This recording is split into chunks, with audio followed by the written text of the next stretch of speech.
अच्युतं केशवं रामनारायणं कृष्णदामोदरं वासुदेवं हरिं श्रीधरं माधवं गोपिकावल्लभं जानकीनायकं रामचन्द्रं भजे।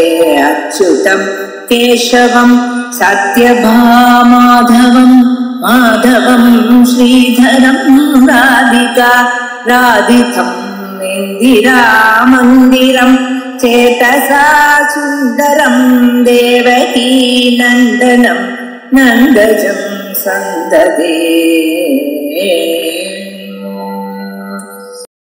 ஆதிசங்கர பகவத்பாதார் அருளியதான லகரி கிரந்தங்கள் 3.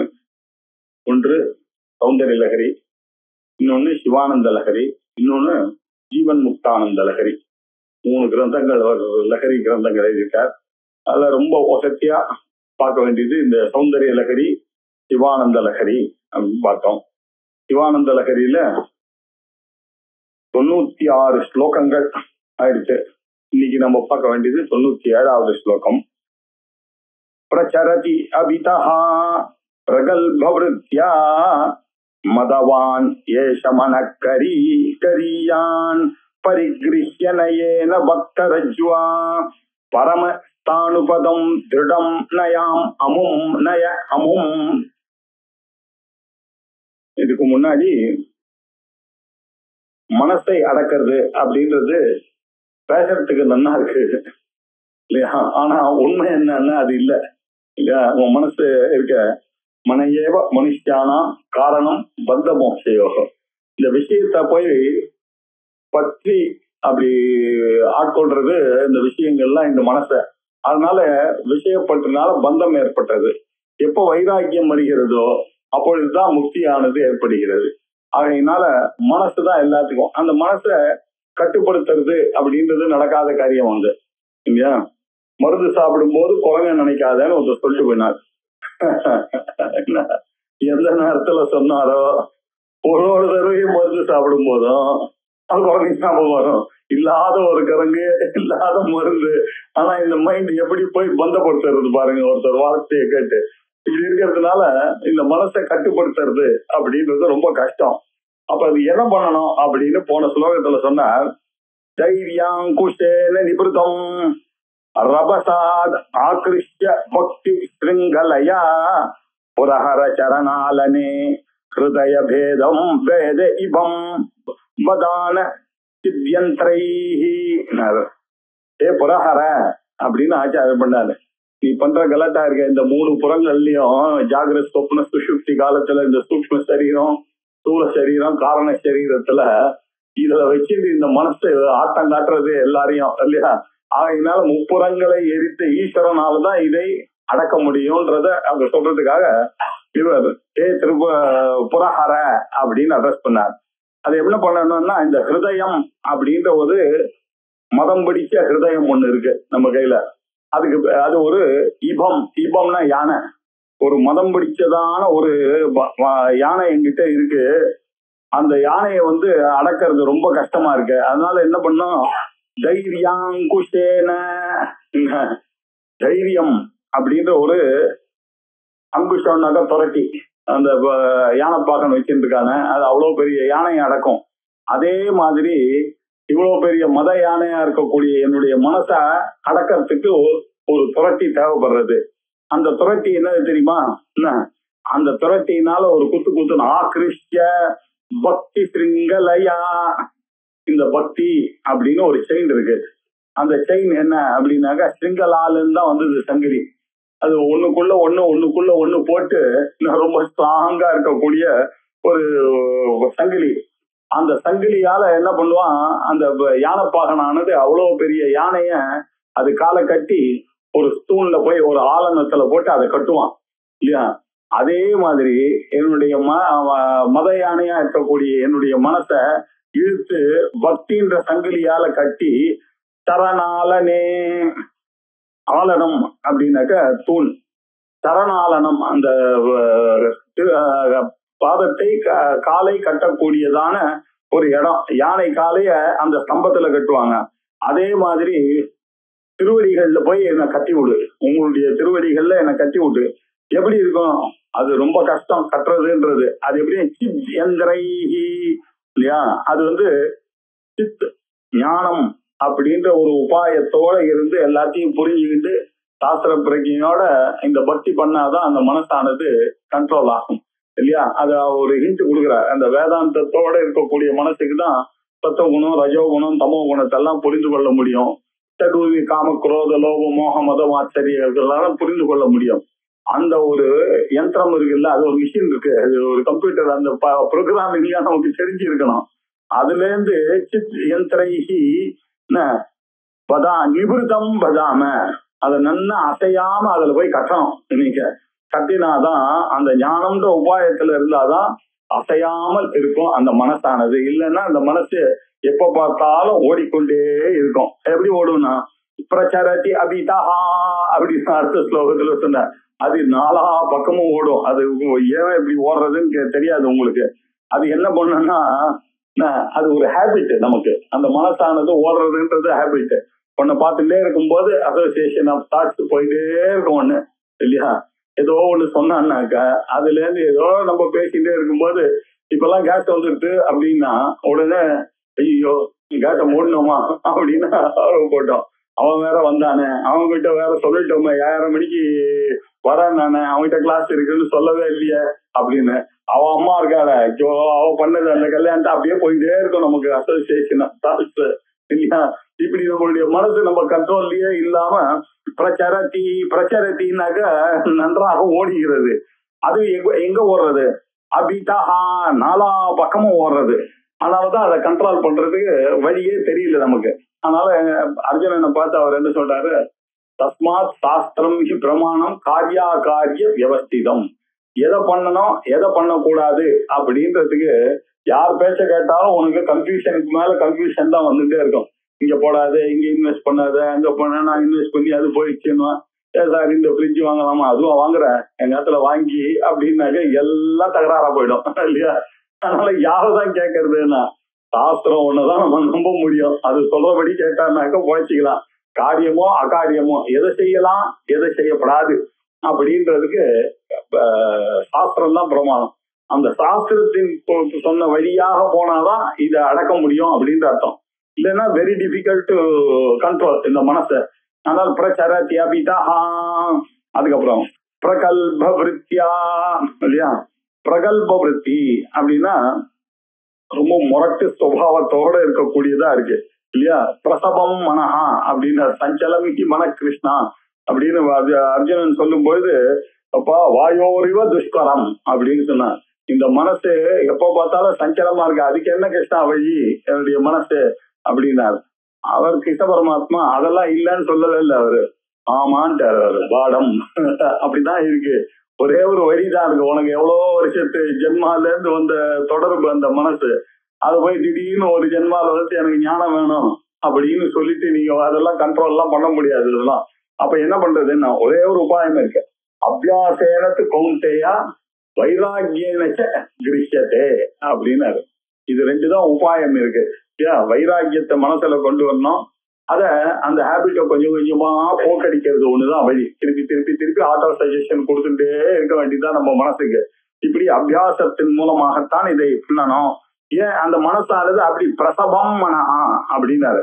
பிரகல்ப விருத்தியா அது மதவான், அது எக்கச்சக்கமா மதம் படிச்சிருக்கு. எத்தனையோ வருஷ காலமாக அதுக்கு நானுன்ற ஒரு சிம்மோட படிச்சிருக்கு. இதை படிச்சு விட்டேன், அதை படிச்சிருக்கேன், நான் சொல்றதுதான் கேட்கணும், என்ன மதிக்கணும் அப்படின்னு எல்லா இடத்துலயும் அது நினைச்சு நினைச்சு நினைச்சு இதை மதம் பிடிச்ச யானை மாதிரி ஆயிடுச்சு. மதவான் ஏச. இது எப்படி இருக்குன்னா அந்த யானையை விட ரொம்ப பலமா இருக்கு. இது கரியான் மனக்கரி.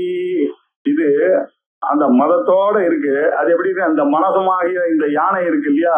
இந்த கரினாக யானை, இந்த மனக்கரி, இந்த மனசு எனக்கூடிய இந்த யானையானது கரியான் ரொம்ப பெருசா இருக்கு. இந்த யானை ரொம்ப பெருசு. அந்த யானையை விட இந்த மனசுன்ற யானை பெருசு. அது நம்ம கண்ணுக்குதான் அது பெருசா இருக்கு. இந்த மானம் எவ்வளவு பெருசுன்றது நமக்கு தெரியாது இல்லையா? அது சாகிற வரைக்கும் எல்லாத்தையும் கேட்டுட்டே இருக்கும். எவ்வளவு வாங்கி கொடுத்தாலும் அந்த போதுன்ற எண்ணமே இல்லாத ஒரு மனசு. இப்படி இருக்கக்கூடிய கரியான் மணக்கரி ஏசா கரியான் மணக்கரி. அந்த யானையாவது பரவாயில்ல, அவன் ஏதாவது அங்குஷம் இங்கிலீஷா வச்சு அடக்கலாம். இந்த யானை வெரி டிஃபிகல்ட். அதனால நீங்க என்ன பண்ணோம், பரிகிருஷ்ய நயனே, இத என்ன பண்ணோம், இது அப்படி பக்தி ரஜ்வா பரிகிருஷ்ய நயேன அப்படின்னா ரொம்ப அழகா. பக்தி ரஜ்வா, பக்தின்னு ஒரு கயிறை போட்டு இத கட்டணும். இந்த மனசை நீங்க என்ன பண்ண, டெய்லி அதை அங்க இங்க அலைய விடாம நமக்குன்னு ஒரு டைம் வச்சுட்டு கேட்டால இல்லையா, டெய்லி பூஜை பண்றது, ஜபம் பண்றது அப்படின்னு ஒரு வழக்கத்தை எடுத்துன்னு வந்தாதான் அந்த மனசுக்கு. ஏன்னா நம்ம மனசுக்கு எக்ஸசைஸே கொடுக்கறதே கிடையாது. பிசிக்கலுக்கு தான் நம்ம நிறைய விடும், அங்க போறோம் இங்க வரோம், அது பண்றோம் இது பண்றோம், பிசிக்கல் எக்ஸசைஸ் நிறைய பண்றோம், வாக்கிங் பண்ண டாக்டர் சொல்லுவாரு. இந்த மனசு எக்ஸசைஸ் டாக்டருக்கு தெரியாது, தப்பான டாக்டருக்கு உடம்புக்கே தப்பான அட்வைஸ் தான் கொடுப்பாரு அவரு. அது வேற விஷயம். அவனுக்கு தெரிஞ்ச பிள்ளையே அவன் தப்பு பண்ணுவான். மனசு அவனுக்கு தெரியாது. சாஸ்திரம் ஒண்ணுதான் பிரமாணம். நமக்கு சாஸ்திரத்துல என்ன சொல்றதோ அதுதான் நம்ம செய்ய முடியும். அது என்ன சொல்றது அப்படின்னா, காத்தால எழுந்து அந்த பரமேஸ்வரனுக்கு பூஜையை பண்ணின்னு இல்லையா, ஒரு பழமோ ஒரு ஜலமோ அந்த பகவானுடைய தலையில விட்டு ஒரு ஜபத்தை பண்ணி வச்சாதான் அந்த மனசுக்கு அது எக்ஸசைஸ் ஆகும். அப்படிதான் அந்த மெடிடேஷன்றது அப்படிதான் வரும். நீங்க வெறும் உட்கார்ந்து மெடிடேஷன் பண்ணாங்க என்ன மெடிடேஷன் வரும் இல்லையா? இந்த மழை மெடிடேஷன் நமக்கு காயத்ரி பண்ணா இன்னைக்கு ஞாயிற்றுக்கிழமையா 1000 காயத்ரியும் வச்சுட்டாதான் இது சரியா வரும். இந்த மனசுக்கு அதுதான் ட்ரைனிங் நம்ம கொடுக்க முடியும். இப்படி பக்தி ரஜ்வா, இந்த பக்தின்ற ஒரு கயர்னால அதை கட்டி பரிகிருஷ்ய நயன அப்படின்னாரு. நயனா டு லீடு. இன்னொரு அர்த்தம் தமிழ்ல கூட இருக்கு, நயமா பேசுறது அப்படின்னு. அபியாசேன து கௌந்தேய வைராகியன கிரிக்கதே, அதுதான் நயம். அந்த புத்திய அப்படி ஒரு நயமா தள்ளிட்டு போகணும். அந்த புத்திய அது ஒரேடியா அது கட்டெல்லாம் பண்ணாக்கா அதெல்லாம் பீறிட்டு போயிடும் அந்த மனசு. கொஞ்சம் கொஞ்சமா சனைகி சனைகி உபரமேத்து பகவான் தியான ஸ்லோகத்துல உங்க மனசை நீ நினைக்கிற மாதிரி இல்ல, அது நீ சொல்றதெல்லாம் கேட்காது இல்லையா. எல்லா குடிக்கிறவனுக்கு 6 மணிக்கு நல்லா தெரியும் இல்லையா, நைட்டு நம்ம குடிக்கப்படாதுன்றது. எல்லாம் 5:55 வரைக்கும் நல்லாதான் இருந்தான் அவன். அந்த 6வது மணி வரும்போது, அந்த இருட்டு வரும்போது அவன் மனசு அவன் சொல்றத கேட்கவே கேட்காது. அந்த மனசு சொல்றதான் அவன் கேட்பான். இப்படி இருக்கக்கூடிய மனசு அது இருக்கிறதுனால அதை என்ன பண்ணணும்னா நயமாதான் அதை எடுத்துன்னு போகணும் இல்லையா. கொஞ்சம் கொஞ்சமா அப்படி குறைச்சி அப்படியே எடுத்து அந்த சமயத்துல வேற ஏதாவது காரியத்தை பண்ணு, ஊருக்கு போ, இப்படி எல்லாம் சொல்லிதான் அதை நாக்காதான் அந்த மனசை தரும். சின்ன குழந்தைங்க வம்பு பிடிக்கிற சின்ன குழந்தைய நம்ம எப்படி அடக்கிறோமோ அதை காமிச்சு இதை காமிச்சு அதே மாதிரிதான் இந்த மனசையும் நயேன பரிகிருஷ்ய இல்லையா. எதனால? அதுக்கு பக்தின்ற அந்த கயறு ரொம்ப அவசியம். அந்த பக்திய அவனுக்கு உருவாக்கிட்டா அதனாலேயே அவனுக்கு பல ஆட்டோ சஜஷன்கள் பகவான் அவன் ஜபம் பண்ணும் போது அவனை அறியாமையே அது கிடைக்கிறது. அவனுக்கு அது தெரியவே தெரியாது. ஜபத்தினுடைய பலன் என்ன, அவன் அறியாமையே அவனுடைய கோபம் குறையிறது, அவனுக்கு தெரியாமையே அது நடக்கிறது, அவனுக்கு தெரியாமையே முன்ன இருக்கிறவருக்கும் இப்ப இருக்கிறவருக்கும் வித்தியாசம், ஆசைகள் குறையிறது. இப்படி நடக்கக்கூடிய விஷயங்கள்லாம் எதனால வருது அப்படின்னா அந்த பக்தினால, பக்தின்ற கட்டுனாலதான் வருது.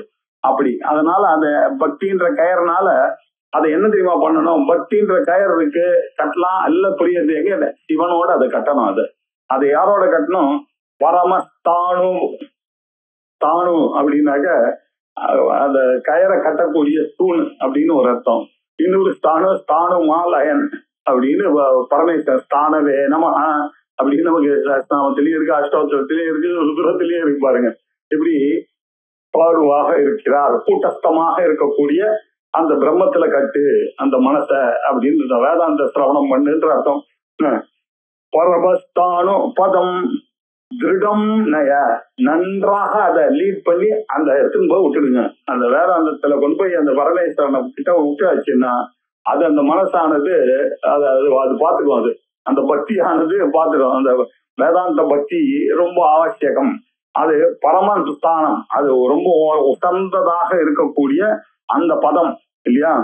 அந்த பதம் அது என்ன பதம், ஸ்தானு பதம், பிரம்ம பதம். அது கூட்டஸ்தமாக இருக்கக்கூடிய அந்த அதோட சேர்த்து திருடம் நய அப்படி லீட் பண்ணிட்டு போய் திருடமாக அங்க போய் சேர்த்துடு அப்படின்னாரு. எப்படி நயன்னா இந்த இடத்துல அடைய செய்யணும், அந்த ஸ்தானு பதத்தை அடைய செய்யணும். அமும் இந்த மத யானை அப்படின்னு அர்த்தம். அமும் இந்த மத யானையை அப்படி பக்தின்ற கயர்னால கொண்டு போய் அது போய் வேதாந்தத்தோட கூட்டு இவரோட அந்த பரமேஸ்வரனோட சேர்த்து கட்டி விட்டீங்கன்னாக்க அவங்களுடைய மனசு அதுதான் கண்ட்ரோல் ஆகும் அப்படின்னு சொல்லி முடிக்கிறார் இல்லையா. இதுக்கு முன்னாடி நிறைய விஷயங்கள் இதே விஷயத்த சொல்லிட்டு இருந்தார். இப்ப கடைசியா சொன்னார். இதுக்கு முன்னாடி என்ன சொன்னார்னாக்க 21வது ஸ்லோகத்துல புட்டப்பட்ட குட்டி அப்படின்னு சொன்னார். என்னுடைய மனசானது சிவபக்தியினால இப்போ ஒரு கூடாரமா இருக்கு. வெள்ளை கலர்ல இருக்கக்கூடிய தூய்மையான கூடாரம். புட்ட பட்ட அப்படின்னாக்க துணியினால பட்டப்பட்ட ஒரு குட்டினாக்க குடிசை அப்படின்னா ஒரு கூடாரமா இருக்கு. வெள்ளவெளேர்னு இருக்கு. அந்த வெள்ளவெளேர்னு இருக்கிற இடத்துல நான் ஆக்கிட்டேன். இப்போ நீ தங்கலாமே. ஏன் அப்படின்னா உனக்கு ரொம்ப பிடிச்சது வெள்ளை கலர். எனக்கு தெரியும். பனிமலை வெள்ளை, விபூதி வெள்ளை, பாம்பு வெள்ளை, தும்புப்பூ வெள்ளை, எல்லாம் உங்களுக்கு வெள்ளை. அதனால நான் என்ன தெரியுமா பண்ணிட்டேன், என் மனசை வெள்ளை கூடாரமா ஆக்கிட்டேன். இங்க நீ தங்கறதுக்கு வசதியா இருக்கணுமே அப்படின்றதுக்காக இதுக்கு உபாயத்தெல்லாம் நமக்கு 21வது ஸ்லோகத்துல சொன்னார். அது மட்டும் இல்ல, என்னுடைய மனசானது வெறும் தண்ணியா தான் இருக்கு. ஆனா அந்த மந்திரங்கள்லாம் போன உடனே எப்படி அந்த ஜலமானது புண்ணியாக வாசனம் பண்ண பிறகு அது எப்படி பவித்திரமாகி இந்த குழந்தைக்கும் அந்த குடும்பத்துக்கு எல்லாம் எல்லா க்ஷமத்தையும் கொடுக்கிறதோ, அதே மாதிரி இந்த சிவபெருமானானவர் என்னுடைய மனசுல உட்கார்ந்துட்டானே என் மனசு பியூரிஃபை ஆகுது. சாதாரண ஜலமாக இருந்த போதிலும் அது எப்படி அந்த மந்திரத்தினால எல்லாம் அப்போவா இதகும் சர்வம் அப்படின்னு சொன்னீங்கன்னா அந்த தண்ணியானது எப்படி வருண பகவான் அங்க உட்கார்ந்து பண்றாரோ அதே மாதிரி என்னுடைய இடத்துல இந்த கலசத்துல நீ உட்காரணும் அப்படின்னு ஒரு ஸ்லோகத்துல சொன்னார். அதுக்கப்புறம் இந்த பக்தி வயல் அப்படின்னு ஒண்ணு இருக்கு இல்லையா. அந்த வயல் நீதான் ஜலத்தை மழை பெஞ்சு இதை வளர்க்க வைக்கணும். என்னால முடிஞ்சதெல்லாம் உனக்கு சரண்டர் பண்றதுதான் என்னுடைய வேலை. எனக்கு தெரிஞ்சு ஒரு தடவை சொல்றேன், சமூகத்தை சொல்றேன், சிவ பூஜை பண்றேன். அதுக்கப்புறம் என் மனசு எப்படி ஆகுதுன்றது என் கண்ட்ரோல்ல இல்ல. அதுக்கப்புறம் நீ டேக் ஓவர் பண்ணிக்கோப்பான்ட்ட அப்படின்னு பக்தி வயல்ன்றதுல சொன்னார். அதற்கு பிறகு சேதத்துரங்கமா என் மனசு இருக்கு இல்லையா, அதை நல்ல வழியில எடுத்துன்னு போக வேண்டியது உன்னுடைய பொறுப்பு அப்படின்னு சொன்ன. இப்படி நிறைய உபாயங்கள்லாம் சொன்னார். அப்படி இங்க இந்த யானையினுடைய நயமாக அப்படி கட்ட வேண்டும் அப்படின்ற ஒரு விஷயத்தை சொல்லி இந்த ஸ்லோகத்தை முடிச்சார். பிரச்சரதி அபிதா, நாலா பக்கமும் அபிதா, ஆசமந்தா அபிதான நாலா பக்கமும் அபிதா பரிச்சரதி பிரகல்ப விருத்தியா கரியான் மனக்கரி மதவான் ஏஷகா. இந்த மனசானது ரொம்ப பிரகல்ப விருத்தியா, ரொம்ப முரட்டு சுபாவத்தோட மதவானா இருக்கு, மதத்துடன் கூடியனதாக இருக்கிறது இந்த மனசானது. அது ரொம்ப அந்த யானையை விட இது கரியான் மனக்கரி. இந்த மனசுன்ற கரியானது இந்த யானையானது ரொம்ப அதை விட ரொம்ப பெருசா இருக்கு. அதனால அதை என்ன பண்ணோம், பக்தி ரஜ்வா பரிகிரஹ்ய நயேன, பக்தின்ற ஒரு கயறனால அதை கட்டி அந்த மனசை அப்படி நயமா எடுத்துன்னு போங்க. ஒரே நாளைக்கு அவனை போய் நீங்க 1000 பண்ணு 3000 பண்ணுன்னா அதெல்லாம் நடக்காது. மோர் 10 காயத்ரி பண்ணுப்பான்னு சொன்ன 10 காயத்ரியா 32 காயத்ரி கூட பண்ணலன்னா அது எப்படி உனக்கு? அப்படியே அவனுக்கு ஆபீஸ்ல வேலை இருக்குன்னு கொஞ்சம் கொஞ்சமா ஏமாத்தி 108 பண்ணலன்னாக்க அப்புறம் ஏன்டா சாப்பிடுறேன்னு அவனை கொஞ்சம் கோவமா கேட்டு இப்படிதான் எடுத்துன்னு வரணும். ஞாயிற்றுக்கிழமை கூட 1000 பண்ண முடியாது அவனுக்கு அப்படின்னு கேட்டுதான் எடுத்துன்னு வரணும். சனை நயமா சொல்லி அப்படி இந்த பசங்களுக்கு புரிக்க வச்சு பக்தி ரஜ்வா பரிகிரிக்க பரம் தானுபதம் திருடம் பதான அந்த போய் திடமாக அந்த இடத்துல கட்டுங்க, இல்லது நய திடமாக அந்த இடத்துக்கு அழைச்சிட்டு போங்க அப்படின்னு சொன்னார். சொல்லிட்டு இப்ப அடுத்தது ஒரு ஸ்லேஷ ஸ்லோகம் சொல்றாரு. சர்வாலங்கார யுக்தாம் சரள பதயுதாம் சாது விருத்தாம் சுவர்ணாம் தத்பிஹி சம்ஸ்தூயமானாம் சரசகுணயுதாம் லக்ஷிதாம் லக்ஷணாஜ்யாம் உத்யத் பூஷா விசேஷாம் உபகதி வினயாம் யோதமானார்த்தரேகாம் கல்யாணீம் தேவ கௌரி பிரிய மம கவிதா கன்யகாம் துவம் கிருஹான. இப்போ பகவான் என்ன பண்ணார், இந்த கிரந்தத்தை பகவானுக்கு சமர்ப்பணம் பண்றார். இப்படி சிவானந்த லஹரி அப்படின்னு ஒரு கிரந்தத்தை எழுதின அத உங்களுக்கே சமர்ப்பணம் பண்றேன் அப்படின்னாரு. இது எப்படி சமர்ப்பணம் பண்றாருன்னா, ஒரு அப்பா நல்ல பொண்ணுக்கு பாக்குறார் இல்லையா, பொண்ணுக்கு வரனை பார்க்க வேணும்னாக்கா நல்ல காலங்கள்லாம் பார்க்க வேண்டியிருக்கு, அதுக்கு கோத்திரங்கள்லாம் பார்க்க வேண்டியது, இந்த லட்சணங்கள்லாம் இருக்கு பெண்களுக்கு இல்லையா. அதை வச்சுட்டு இவர் நல்ல வரனாக தேடுகிறார். சாஸ்திரியமான விவாகம் பண்ணணும்னாக்க என்ன சொல்றது, கோத்திர சகோத்திரமாக இருக்கக்கூடாது, இப்படி எல்லாம் கண்டிஷன் போடுறது. இப்படி கோத்திரம் இல்லாததாக இருக்கு. அதுக்கப்புறம் என்ன, ஆம்பளையா இருந்தா என்ன பார்க்கணும் அப்படின்னா ஃபேமிலியை பார்க்கணும் இல்லையா, ஒழுக்கமா இருக்கானா அப்படின்றது தெரிஞ்சுக்கணும். பொம்பளையா இருந்தா என்ன பண்ணும், அவளுடைய குடும்பத்தை பார்க்கணும். எல்லா வீட்டுல பெரியவாளெல்லாம் அப்படி அட்ஜஸ்ட் பண்ணிட்டு போய் சமைச்சு வீட்டு வேலையெல்லாம் செய்யறதா, அதே மாதிரி இங்க வந்தா இருக்கா அப்படிதானே பார்ப்போம் இல்லையா. இந்த லட்சணங்கள்லாம் இருக்கா அப்படின்றத பார்த்து இப்படிதானே அந்த பொண்ணை எடுப்பான் அப்படின்னா. இங்க ஆம்பளையா இருந்ததுனாக்க அவன் எந்த ஆசிரமத்துக்கு வர போறான் அப்படின்றது தெரிஞ்சுக்கணும். அண்ணா பைக்கு படிச்சுட்டு இருக்கான், அவனுக்கு இன்ட்ரெஸ்டே இல்லைன்னு வச்சுங்க, அவனுக்கு எப்படி பொண்ணு கொடுக்கறது, அவனுக்கு நைஷ்டிக பிரம்மச்சாரியா இருக்கான், நான் குருகுலத்திலேயே இருந்துடுறேன் அப்படின்னு சொன்னான்னாக்க, கிரகஸ்தாசிரமத்துக்கு வரணும்னாக்க அவனை இவர் நிறுத்த, நீ அங்கெல்லாம் போகாதே, என் பொண்ணை கல்யாணம் பண்ணிக்கோன்னு வாசல்ல சொல்லணும். வேற சொன்னாதான் அவன் உள்ள வருவான். அவன் வேற என்ன இல்லைன்னு சொன்னான்னாக்க அவனுக்கு சன்னியாசம் எடுத்துக்கிறது தான் வழி. சன்னியாசம் எடுத்துக்கணும்னாக்கா அவன் பிராக்டிஸ் பண்ணணும். சன்னியாசம் எடுத்துக்கிறது பிராக்டிஸ் பண்ணா வீட்டுக்கு வந்துட்டு இருக்க முடியாது. அவன் அங்கேயே டிசைட் பண்ணி குருகுலத்திலேயே நைஷ்டிக பிரம்மச்சாரி வச்சுக்கணும். அப்படி இருந்து அதுக்கப்புறம் சன்னியாசத்தை எடுத்துட்டு அவன் நிவர்த்தி மார்க்கத்துல ஈடுபடணும், இல்ல பிரவர்த்தி மார்க்கத்துல வரணும். இப்படிதான் நம்மளுடைய வழக்கம். அதே மாதிரி பெண்களா இருந்தா அவளுக்கு சுவாதந்திரியம் இல்லை, அதனால அவளை எப்படியாவது கன்வின்ஸ் பண்ணி கல்யாணம் பண்ணி வச்சுதான் ஆகணும், வேற வழி இல்லை. சரி சார் அப்படி கல்யாணம் பண்ணிக்காம இருக்காத அப்படி அது மாதிரி இருக்கான சாஸ்திரத்துல இல்லாம இருக்குமா. கார்கி மாதிரி ஆள்கள்லாம் ஆசிரமத்திலேயே இருந்தார்கள். அவர்கள்லாம் ஆசிரமத்துல இருக்க மாதிரி நைஷ்டிக பிரம்மச்சாரிக்கு என்ன விதியோ அதே விதிதான் அவளுக்கும் இல்லையா, அவளும் அங்கேயே இருக்கலாம் அப்படின்னு சொல்லியிருக்கு. விஷயம் என்னன்னா, விவாகம் ஆகணும் அப்படின்னு சொன்னா அந்த பொண்ணை நல்லா ட்ரெயின் பண்ண வேண்டியது அப்பா அம்மா அவனுடைய கடமையா இருக்கு. போற இடத்துல அட்ஜஸ்ட் பண்ணணும் இல்லையா, நாத்தனார் இருப்பா, ஒருபடி இருப்பா, எல்லாரையும் சமாளிக்கணும். மச்சினர் இருப்பாரு, ஒரு தாத்தா இருப்பாரு, உனக்கு சப்போர்ட் பண்றதுக்கு ஒரு மச்சினர் இருப்பான், ஒரு மச்சினை கண்டுபிடிக்கிறதுக்கு இருப்பான். இது எல்லாத்தையும் நீ சமாளிச்சுதான் ஆகணும், வேற வழியே கிடையாது. சரியா இருந்தான்னாக்க பண்ணணும். அதுக்கேத்த மாதிரி அவர் வளர்க்கணும். இந்த மனுஷன் என்ன பண்றாரு, இவர் எப்படி வளர்க்கிறார் அப்படின்னு, ஒரு பொண்ணை எப்படி வளர்க்கிறார்ன்றத இப்ப சொல்ல போறாரு. சர்வாலங்கார யுக்தாம் சரள பதயுவாயுதாம் ஆது உருத்தாம் சுவர்ணாம் அப்படின்னாரு. இவர் எப்படி வளர்க்கிறார் பாருங்க. ஹே கௌரி பிரியா அப்படின்றாரு. இந்த கௌரி பிரியா அப்படின்னு அட்ரஸ் பண்றதுலயே ஒரு அம்பாளுக்கு காவியாலாப வினோதினி அப்படின்னு ஒரு பேர் இருக்கு இல்லையா. காவிய லட்சணங்கள்லாம் பொருந்து இருக்கக்கூடிய அந்த பரமேஸ்வரனை அவ கல்யாணம் பண்ணிட்டதுனால கௌரி பிரியா அப்படின்னாரு. சர்வ லட்சணியராக இருக்கக்கூடிய பரமேஸ்வரனுடைய கையை பிடித்தவள் அப்படின்னு அர்த்தம். அதனால ஹே கௌரி பிரியா, கௌரிக்கு ரொம்ப வேண்டியவரே, என்னுடைய பொண்ணு ஒண்ணு வச்சிருக்கேன் நானு, அதை எப்படி தெரியுமா வளர்த்திருக்கேன், சர்வாலங்கார யுக்தாம் இல்லையா, எல்லா விதமான அலங்காரங்களும் அவளுக்கு இருக்கு. கண்ணு காது மூக்கு எல்லாம் நின்னா இருக்கேன், உங்களுக்கு ஏத்தவளாதான். ஏன்னா பரமேஸ்வரனுக்கு பொண்ணை கொடுக்கணும்னாக்க அது அப்பசப்பையா இருக்கிற மாதிரி நம்ம வளர்க்க முடியுமா, ஆனாலும் ரொம்ப அழகா வளர்த்திருக்கேன். அது மாத்திரம் இல்ல, சரள பதயுதாம் இல்லையா, அழகிய நடை அவளுக்கு இருக்கு. சரள பதயுதாம், அந்த அழகான நடையை கூடிய பெண்களுக்கு நடை ரொம்ப முக்கியம் இல்லையா. பதபதான்னு ஓடுற மாதிரி நம்ம ஆன மாதிரி நடக்க முடியாது இல்லையா, பதோசா நடக்கக்கூடியது, ரொம்ப சத்தம் வரக்கூடாது. அப்படி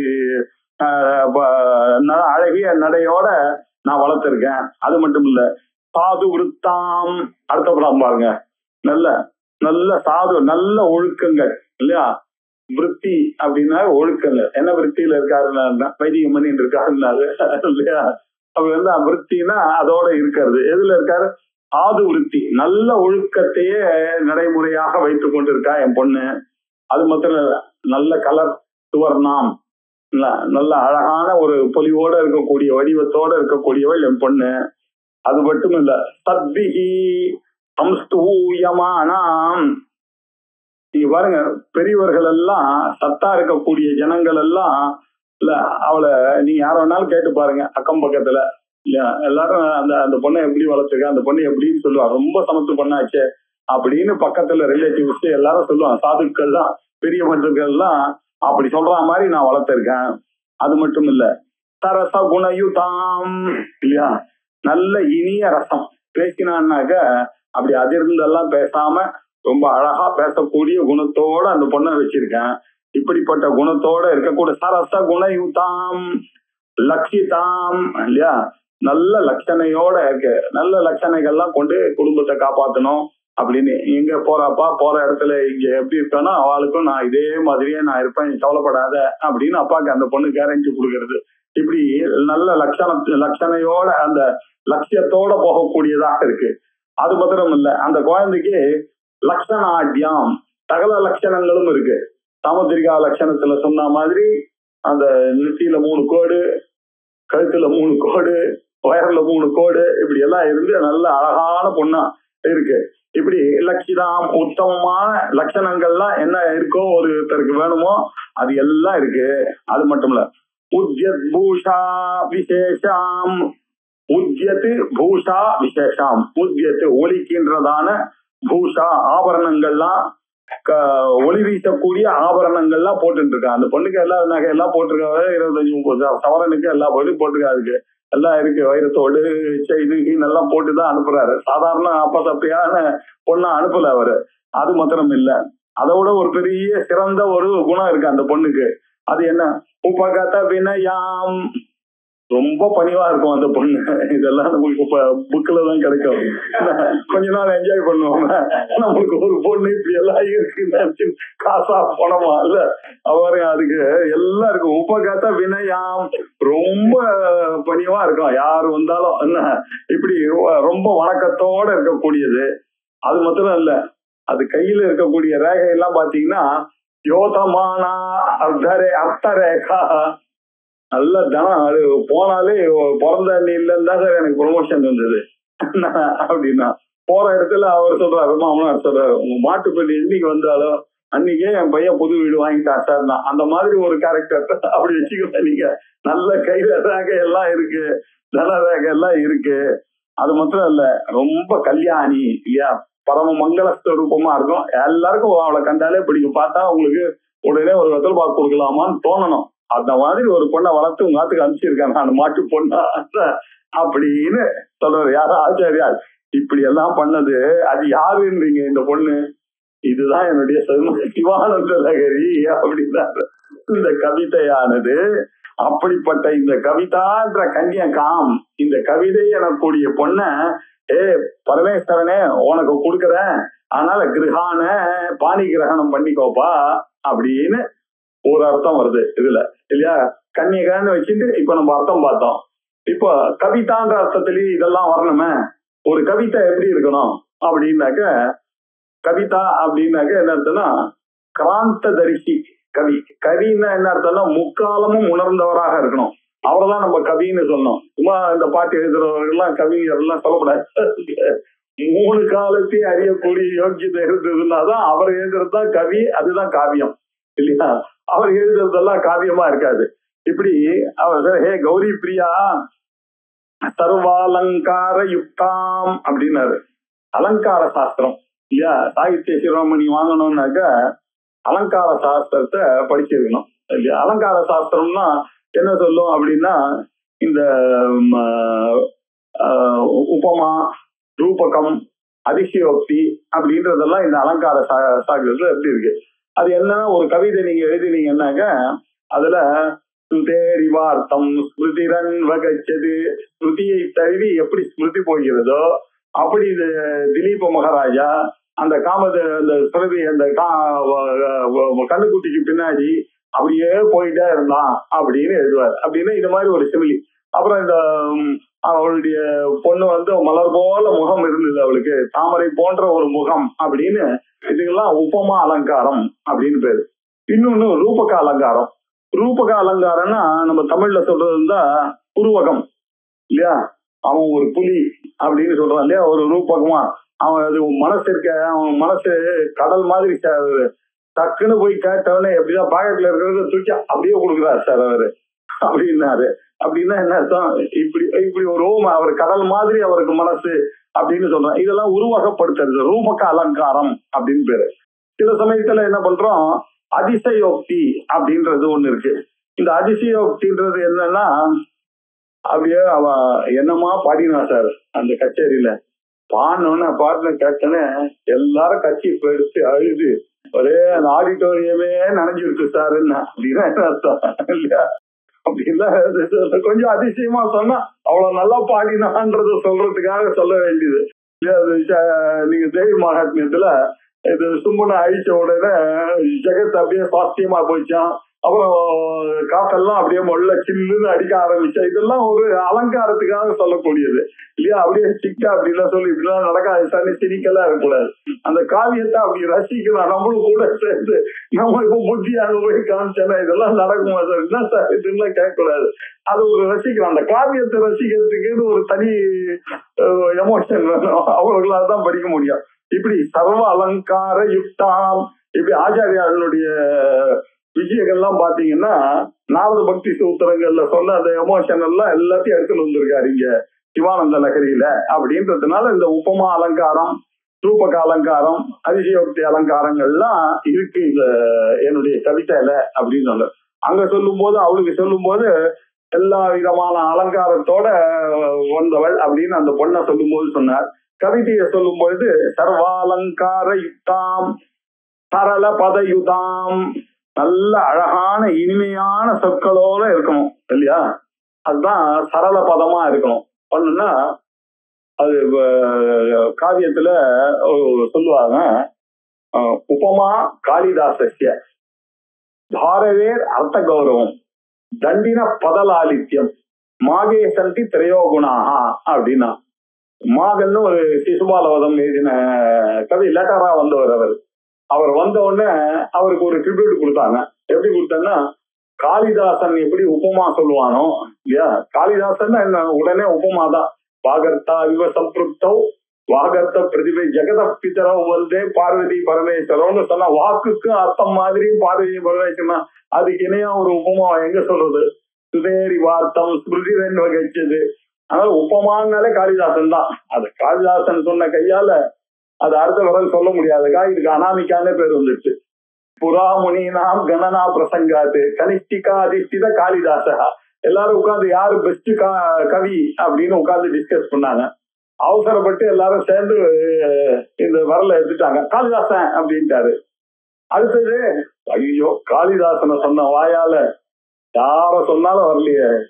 அதுக்கப்புறம் பயங்கரமா நின்று போச்சு, திங்கிங்கே நின்று போச்சு. அது இது அவரை சொல்லலாமா, அந்த அளவுக்கு எல்லாம் இவரை சொல்ல முடியாதுன்னு அவளுக்குள்ளேயே தகராறு வந்து சரிதான் அடுத்த வரலுக்கு அனாமிக்கான்னு பேர் கொடுத்துட்டாங்க. இதுக்கு நோ நேம் முதல் வரலுக்கு அனாமிக்கான்னு பேரு கொடுத்தாங்க. இப்படி உபமான காளிதாசன். அர்த்த கௌரவம் இல்லையா, பாரவேர் அர்த்த கௌரவம். பாரதி எழுதக்கூடிய காவியங்கள்லாம் பார்த்தோம்னா அப்படி ஒரு அர்த்த கௌரவங்கள் இருக்கும். அதுல கண்டென்ட் ரொம்ப ஜாஸ்தி, பிலோசாபிக்கல் ஐடியாஸ் ரொம்ப ஜாஸ்தி இருக்கும். பாரவேர் அர்த்த கௌரவம். தண்டின பதன தண்டி எழுதுகிற கவிதைகளாம் அந்த பதங்கள் அப்படி லலிதமாக ஒழுமா இல்லையா, டக்கு டக்குன்னு அடுத்தடுத்த பதங்கள் விழக்கூடியதால அது ஒரு இந்த பின்னாடி வந்த மாகன் கிட்ட இந்த மூணுமே இருக்கு. அப்படின்னு மாகே சந்தி திரையோகுணாக, இந்த பதலாலித்யம் என்ன, அர்த்த கௌரவம் என்ன, உபமா என்ன, எல்லாம் இந்த மாகன் கிட்ட வந்து சேர்ந்துருக்குன்னு ஒரு டிபியூட். அப்படி அப்படி இந்த இதெல்லாம் அழகான பதங்களை எல்லாம் யோசிச்சு எழுதக்கூடியது அப்படிங்கிற அர்த்தம். லலிதமான பதங்களோட அர்த்த கௌரவத்தோட சொல்லக்கூடியதாக இந்த கவிதையானது அரங்கிருக்கு. அதுக்கப்புறம் சாது விருத்தாம், அந்த இடத்துல சாது விருத்தி அப்படின்னாக்க நல்ல ஒழுக்கமாக இருக்கக்கூடியவள் அப்படின்னு அர்த்தம் பண்ணோம். இங்க சாது விருத்தின்னாக்க என்ன அர்த்தம்னா நிறைய விருத்தங்கள்ல எழுதுறது இல்லையா. இப்போ புஜங்க பிரயாசத்துல எழுதினா புஜங்க ஸ்தோத்திரம்லாம் சதா பால ரூபா விக்னா திரிஹந்தி அப்படின்னு எழுதுறது. 11 அக்ஷரங்கள் கொண்ட இல்லையா அதே மாதிரி சார்தூல விக்கிரீடிதம் அப்படின்னு ஒரு புலி நடக்கிற மாதிரி சிங்கம் நடக்கிற மாதிரி நடக்கக்கூடியதா சில ஸ்லோகங்கள்லாம் எழுதுறாள் இல்லையா, இத மாதிரி எழுதக்கூடியதான் சாது விருத்தங்களை இந்த மாதிரி விருத்தங்கள்லாம் இருக்கக்கூடியது அப்படின்ற அர்த்தம். அதுக்கப்புறம் சுவர்ணம், வர்ணம்னா அக்ஷரங்கள், அழகிய அக்ஷரங்களால எழுதப்பட்டது இந்த சிவானந்த லகரி. சுவர்ணம், அங்க சுவர்ணம் அப்படின்னாக்க அழகான உடம்போட இருக்கக்கூடியவள், சுவர்ணமான ஒரு தேஜஸ், ஒரு பொண்ணுக்கு இருக்க மாதிரி ஒரு தேஜஸ்ன்னு பொண்ணுக்கு சொன்னோம். இங்க சுவர்ணம்னாக்க இந்த கவிதையெல்லாம் அப்படி இருக்கு, அழகிய சொற்களை உடையதாக இருக்கு, அழகிய லெட்டர்ஸோட கூடியதாக இருக்கு சுவர்ணம்.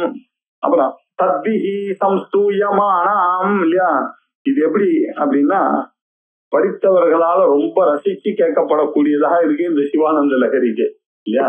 பாமரர் ஜனங்களுக்கும் புரிகிற மாதிரி பாட்டு எழுதணும், அது ஒரு பக்கம் இருந்தா கூட எல்லாருடைய ஆசையும் என்ன, இந்த கதையாரன் எல்லாருக்கும் ரசிக்கணும். படித்தவனா இருந்தாலும் பாமரனா இருந்தாலும் நான் எழுதினது அவன் ரசிக்கணும், இந்த லெக்சரர் ரசிக்கணும், இந்த கதையை ரசிக்கணும், இந்த உரைநடையை ரசிக்கணும், இந்த கவிதையை ரசிக்கணும் தானே நினைப்பார்கள் எல்லாரும்.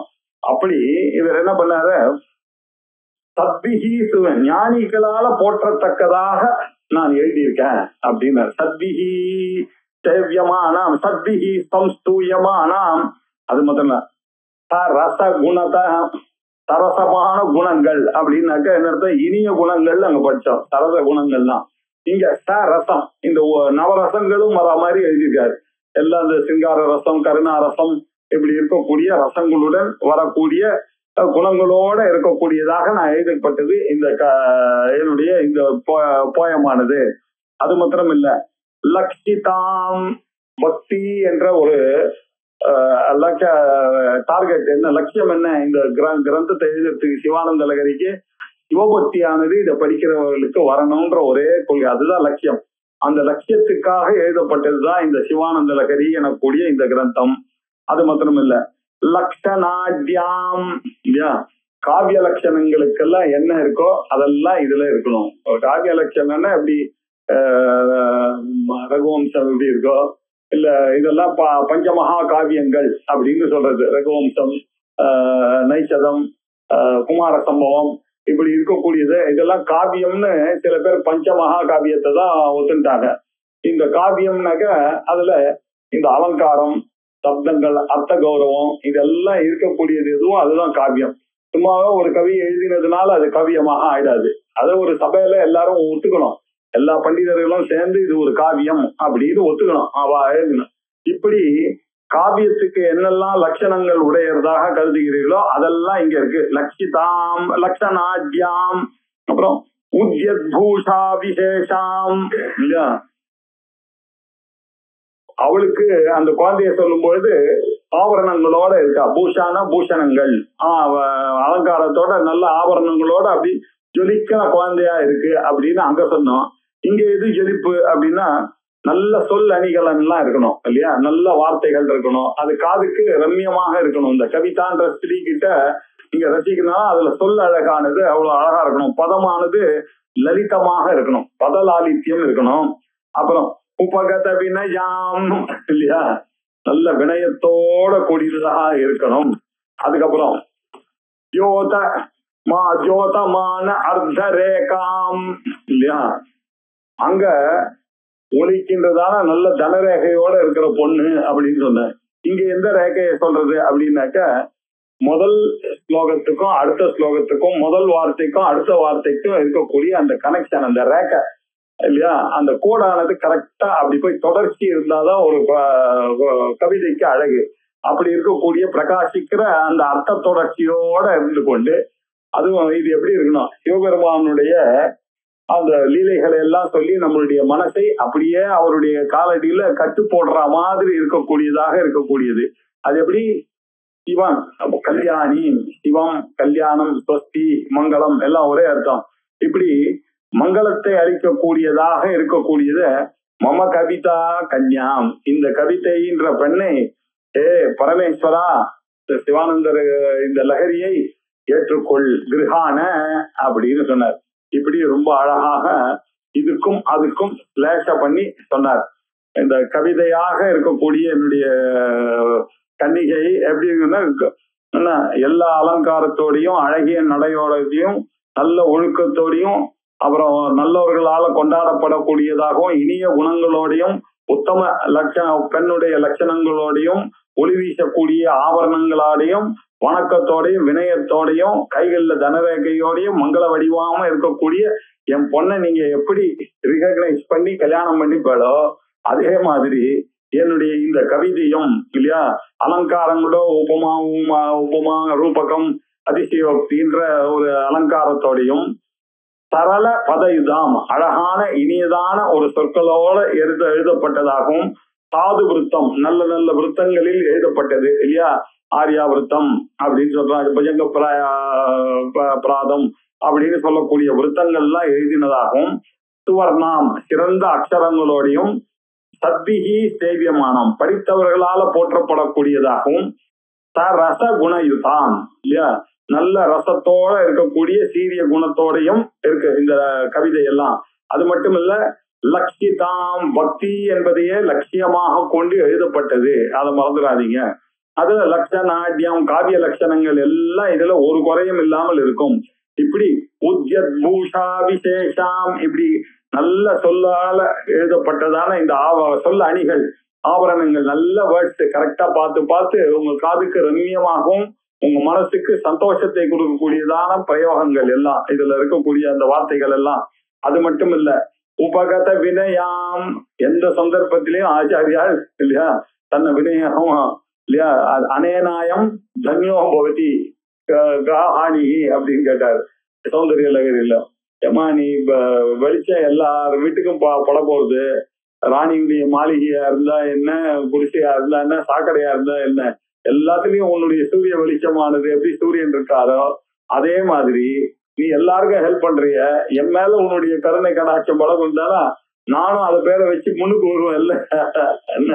எங்கேயோ ஓரத்துல உட்கார்ந்து இருக்க திருஷே திராகி எஸ்யா ரொம்ப தூரத்துல இருக்க, என் மேல உன்னுடைய கடாட்சமானது பட்டுது. ஆனால் அனேன உனக்கு என்ன நீ உனக்கு ஏதாவது லாஸ் இருக்கான்னு எல்லார் மேலேயும் சாக்கடையில போட்டதுனால சூரியனுக்கு ஏதாவது லாஸ் வந்துதானே ஒலிக்கு, என் மேல போட்டேன் நான் முன்னுக்கு வருவேன்ல கொஞ்சம் கன்சிடர் பண்ண கூடாதான்னு கேக்குறாங்க இல்லையா. அவ்வளவு அடக்கத்தோட பேசுறவர் சர்வஜனாக இருக்கக்கூடிய ஆச்சாரியால் வினயத்தோட இருக்காராம் இல்லையா.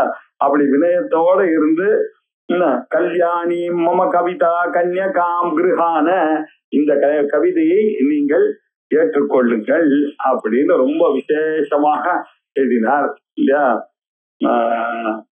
எப்படி ஒரு அப்பாவானவர் தன்னுடைய மகளை தேர்ந்தெடுத்து ஒரு மணமகனுக்கு கொடுப்பாரோ அப்படி இவர் என்ன பண்றாரு, என்னுடைய கவிதையை சேர்ந்து உங்களுக்கு நான் ஒப்படைச்சிருக்கேன், இதுல எல்லா அலங்காரமும் இருக்கு, சண்டங்கள்லாம் அழகா இருக்கு, எல்லாம் இதுல பல ரசங்கள்லாம் இருக்கு, பணிவாவும் இருக்கு, ஆழ்ந்த கருத்துக்களோட இருக்கு, வேற என்ன வேணும் உங்களுக்கு, ஒரு பொண்ணு உங்காத்துக்கு வரணும்னாக்க என்ன குணங்கள் இருக்கோ அதெல்லாம் வேணுமோ இல்லையோ, நான் எல்லாத்தையும் வச்சுதானே கொடுக்குறேன், அப்புறம் என்ன உங்களுக்கு என்னுடைய கவிதை ஏத்துக்கிறதுல உங்களுக்கு சிரமம், ஆகையினால நீங்க ஏத்துண்டு எங்களுக்கு எல்லாம் நல்ல கிராமத்தை கொடுக்கணும் அப்படின்னு சொல்லி கொடுத்தார். அதுக்கு பிறகு 99வது சர்வம் இதம் தே யுக்தம் வா பரமசிவ காருண்ய ஜலதே கதௌ திரிய குரூபம் தவ பதசிரோர் தர்ஷன தியா ஹரி பிரம்மாணௌ தௌ திவிபுவிச்சரந்தௌ பிரமயுதௌ கதம் சம்போ சுவாமின்னே கதய மம வேத்யோசி புரதா. நம்ம ஏற்கனவே பார்த்த அதே விஷயம் அவருக்கு ரொம்ப பிடிக்கும் போது இருக்கு ஆச்சாரியாருக்கு. திருப்பி அதே விஷயம் தேடி பன்றி எல்லாம் தேடி பூமியை கீறிட்டு போனாங்க. அவர் பிரம்மா வானத்தை கீழ்ச்சிட்டு மேல போனார் உன்னை தேடுறதுக்கு. 2 பேரும் அவளையும் கண்டுபிடிக்க முடியல. இப்படி எல்லாம் சிரமப்படுத்துறிய அவளைய நீ எங்க என்ன கவனிக்காம விட்டுற போறியான்னு எனக்கு பயமா இருக்கு. அவளுக்கு இந்த கதினாக்க என்னையும் நீ திராட்டில் விடாது, எனக்கு அந்த சாமர்த்தியம் கிடையாது, மேல போற சாமர்த்தியமும் கிடையாது, கீழே போற சாமர்த்தியமும் கிடையாது. அதனால நான் டோட்டலி உனக்கு surrender, you have no choice. எனக்கு இல்லைன்னா உன் பேர் காலி, சிவன்ற பேரு கருணை கடல்ன்ற பேர் காலி. என்ன நீங்க முன்னுக்கு எடுத்துட்டு வரலன்னாக்க யூ லூஸ் யுவர் காட்ஹுட் அப்படின்ட்டாரு. அதனால நீங்க பண்ணிதான் மம வேத்யோசி புறதா கதம் சம்போ சுவாமின்னு கதைய வேற யாருகிட்ட போய் நான் அழ முடியும்? உங்ககிட்டதான் நான் சண்டை போட முடியும், உங்ககிட்டதான் கேட்க முடியும். நீங்க மரியாதையை என்ன முன்னுக்கு கொண்டு வர வேண்டியது உங்க பொறுப்பு. என்ன எல்லாம் கூட கஷ்டம் எல்லாம் கொடுக்க தெரியறது ஒரு மனுஷனை முன்னுக்கு கொண்டு வர்றதுக்கு நீ என்ன சாமி? உனக்கு டெய்லி வேற பழமும் பாலைய வேற ஊத்திட்டு என்ன அதெல்லாம் கிடையாது ஆவுட்டு அப்படின்னு ரொம்ப அழகா கேட்கிறாரு. இது அடுத்த வாரம் பார்க்கலாம். ஓம் பூர்ணமத பூர்ணமிதம் பூர்ணாத் பூர்ணமுதச்யதே பூர்ணஸ்ய பூர்ணமாதாய பூர்ணமேவாவசிஷ்யதே. ஓம் சாந்தி சாந்தி சாந்தி. ஹரி ஓம். ஸ்ரீ குருभ्यो நமः. ஹரி ஓம்.